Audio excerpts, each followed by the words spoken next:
السلام عليكم ورحمة الله وبركاته. عاملين ايه يا احلى متابعين في الدنيا؟ يا صباح الفل والورد والياسمين على عيونكم. وحشتوني من اخر فيديو نزلته. النهاردة يا جماعة معانا فيديو قوي جدا. الفيديو معانا طبعا احنا كل شهر ماشيين بميزانية معينة، تمام. ممكن نيجي في وقت يحصل اي حاجة او الميزانية احيانا ما بتكفيش. ففي الفيديو ده هقولك ازاي الميزانية بتاعتك تكفيكي طول الشهر، وان شاء الله ما تتحجيش لحد ولا تستلفي من حد. بصوا معايا بقى، ركزوا معايا يا حبايبي. هندخل في الموضوع على طول. طبعا ميزانية بقى معانا كبيرة ولا صغيرة هتكفينا ان شاء الله لاخر يوم في الشهر. طبعا ناس كتير جدا بيشتكوا من الميزانية بتاعت الميزانية، يعني انها بتخلص او الدنيا غلا، مش عارفين مثلا يسيستموا نفسهم طول الشهر، او ساعات بيبقوا محتاجين ان هم يستلفوا مثلا من حد. فان شاء الله في الفيديو ده ان شاء الله هقولك ازاي ما تحتاجيش لاي حد، تمام، وازاي تمشي بيتك وتبقى بيتك مستور طول الشهر. طبعا احنا عارفين ان الدنيا الدنيا غالية جدا، ولازم بس لازم برضو نكون لنا دور يا جماعة. لازم لنا دور ونعرف ندبر ازاي نفسنا وازاي نكفي نفسنا لآخر الشهر، تمام. اول حاجة هعمل ايه بقى؟ معايا، خليكم معايا. اول حاجة هنعمل تفريز للميزانية. يعني ايه تفريز للميزانية؟ تمام. اشوف معايا فلوس قد ايه، يعني انا الشهر ده مثلا ربنا رزقني بقد ايه. او طبعا احنا الدخل بتاعنا ثابت كل شهر، وبس في ناس برضو دخلها مش ثابت، في ناس بتاخد باليومية، تمام، باليوم. طيب احنا دلوقتي نشوف اول حاجة كده معايا. هنشوف معانا فلوس قد ايه، تمام. واحاول ادبر نفسي بالفلوس اللي هي موجودة معايا. ازاي؟ اول حاجه كده. تاني حاجه يعني احنا قلنا اول حاجه هنشوف معانا فلوس قد ايه، ونحاول ندبر نفسنا ونشوف الحاجات المهمه اللي احنا محتاجينها ايه ونجيبها، تمام. تاني حاجه هنفتح باب الفريزر، اشوف عندنا ايه في التفريزات. يعني مثلا فتحت الدرج ده لقيت فيه كيس بسله، لقيت قلقاس، لقيت بطاطس، لقيت مثلا باميه، ملوخيه، تمام. يبقى جميل جدا، يعني بنعمل كده جرد للفريزر بتاعنا، تمام. ما كل الحاجات دي برضو هتساعدني يا جماعة، هتساعدني برضو ان انا ايه، هطبخها ولا كده توفر معايا، تمام. تالت حاجة هعمل ايه؟ بعد ما عملت جرد للفريزر هدخل على التلاجة بتاعتي، برضو هعمل لها جرد، هشوف التلاجة دي فيها ايه، تمام. لقيت طماطمايه، لقيت خيارايه، فلفلايه، بتنجان، كوسه، هعمل لها جرد. هشوف اللي موجود فيها ايه علشان ابقى عارفه في بيتي موجود ايه وناقص ايه، عشان من خلال كده هشوف انا عاوزه اجيب ايه بالظبط. عايزه اجيب مثلا خضار، عايزه اجيب بقوليات، عايزه اجيب رز، عايزه حاجات من دي، تمام. عايزه اجيب فاكهه كده عشان نمشي نفسنا طول الشهر. طيب بعد كده خلاص انا عملت دلوقتي فرز للفريزر، وعملت جرد او فرز للتلاجة. هدخل بعد كده على الدولاب بتاعي اللي انا حاطه فيه الخزين بتاعي، المكرونه والرز والزيت والسكر والحاجات دي كلها. هشوف ايه الموجود فيه برضو، واكتب كل حاجه في ورقه، يعني كل حاجه موجوده هنا مثلا في الدولاب ده او في الحاجه او في التلاجة او في الفريزر هكتبه عشان ابقى عارفه موجود عندي ايه. او لو انتي فاكره خلاص ما تكتبيش، تمام. بعد كده هشوف بقى، انا بالوضع ده عملت جرد للفريزر، وعملت جرد للتلاجة، عملت جرد لدولاب المطبخ، تمام، اللي انا حاطه فيه الخزين بتاعي. انا بالوضع ده كده عملت ميزانيه كده لوحدها خالص، ميزانيه لبيتي بالحاجات اللي موجوده عندي، تمام. بعد كده خلاص كده انا عرفت انا عندي ايه وناقصني ايه. اقوم جايه اشوف معايا فلوس قد ايه، تمام.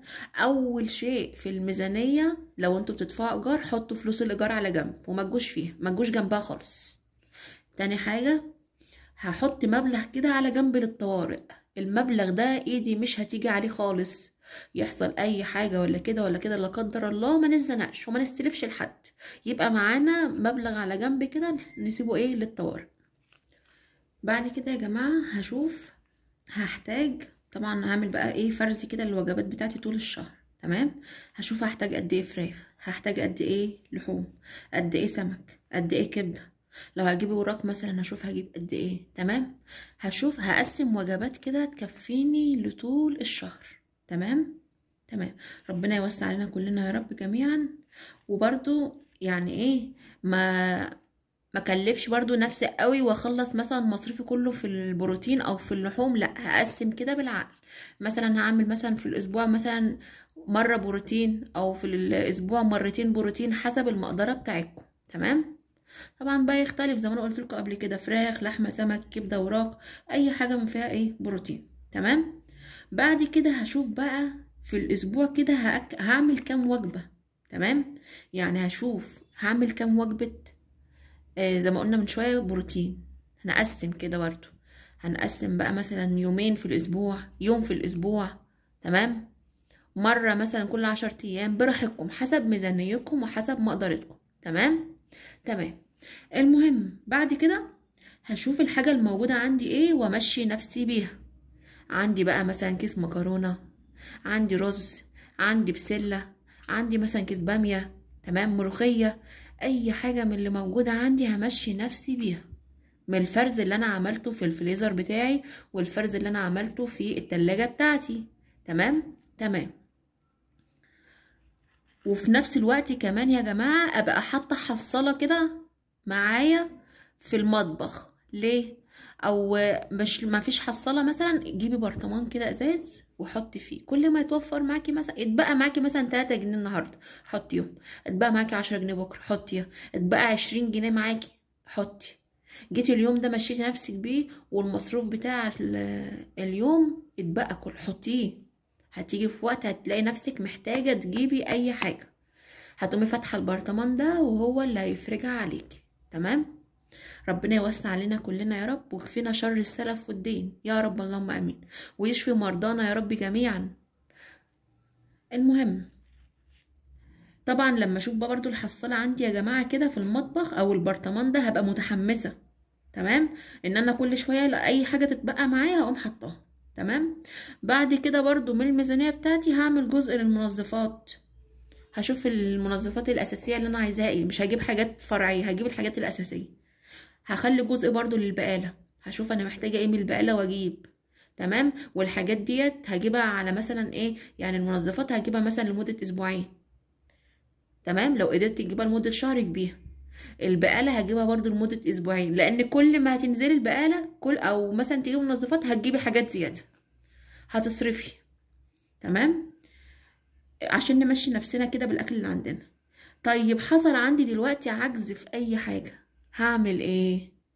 هفتح الحصالة بتاعتي او البرطمان بتاعي اللي انا حاطة فيه الفلوس، هقوم واخدة ايه منه. تمام. بعد كده البند اللي معايا بقى بند السوق. تمام. السوق ده بقى حكايته حكاية. طبعا كل ما هتنزلي السوق كل ما هتشتري، هتشوفي ده هتشتريه، هتشوفي ده الخضار لا هتجيبيه، لا مش عارفة عايزة ده، لا عايزة ده، لا تعالي خدي ده، فهماني؟ فهتصرفي وتكلفي جامد. هتعملي ايه في السوق؟ السوق حاولي تنزلي مثلا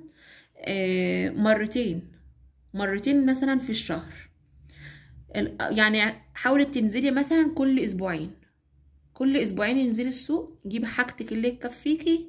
تمام. وتكون موجودة عندك في التلاجة بتاعتك، واشتغلي منها، اطبخي منها. تمام. لان كل ما هنزل السوق، يعني لو جيتي نزلت السوق كل اسبوع هتجيبي حاجات كتير، والميزانية معاكي هتتفتح، مش هتكفي نفسك. تمام. هنوفر كل ده، لان كل ما هتنزلي زي ما قلت لكم هتصرفوا كتير، كل ما تنزلوا السوق هتصرفوا. تمام يا جماعه، الفيديو ده معانا كده هنكفي ميزانيتنا ازاي. لو عجبكم الفيديو ما تبخلوش عليا بقى بلايك، وبحبكم كتير كتير كتير، وبشكر كل حبايبي اللي دخلوا عندي في القناه، نورت الدنيا كلها. بحبكم في الله، مع السلامه.